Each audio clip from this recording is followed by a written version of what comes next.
டிக்டாக்கை வாங்குவதற்கு ஒரு பணக்கார தரப்பு அடையாளம் காணப்பட்டிருப்பதாக அமெரிக்க அதிபர் டொனால்ட் ட்ரம்ப் அறிவித்துள்ளார்.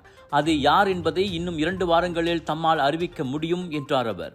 டிக்டாக்கை விற்க சீனாவின் ஒப்புதலும் அவசியம். அதிபர் ஜி ஜின்பிங் அதனை அங்கீகரிப்பார் என தாம் நம்புவதாக ஃபாக்ஸ் தொலைக்காட்சி செய்திக்கு அளித்த பேட்டியில் ட்ரம்ப் சொன்னார். சுருக்கமான வீடியோ பகிர்வு தளமான டிக்டாக் சீனாவை தளமாக கொண்ட பைட்டான்ஸ் என்னும் இணைய நிறுவனத்திற்கு சொந்தமானதாகும்.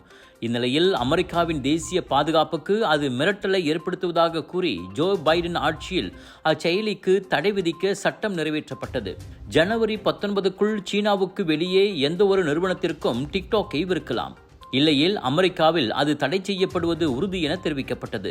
எனினும் அதிபர் தேர்தல் பிரச்சாரங்களில் ட்ரம்ப் முகாமுக்கு டிக்டாக் பெரிதும் உதவியது என்பதால் பதவிக்கு வந்த கையோடு டிக்டாக் மீதான தடையை ட்ரம்ப் ஒத்திவைத்தார்.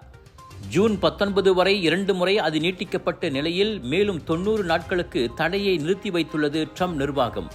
அமெரிக்காவின் பரஸ்பர வரி விதிப்பு சர்ச்சையால் சீனாவுடன் ஏற்பட்ட மோதலால் டிக்டாக் விற்பனை தள்ளிப்போவதாக ட்ரம்ப் ஏற்கனவே கூறியிருந்தது குறிப்பிடத்தக்கது.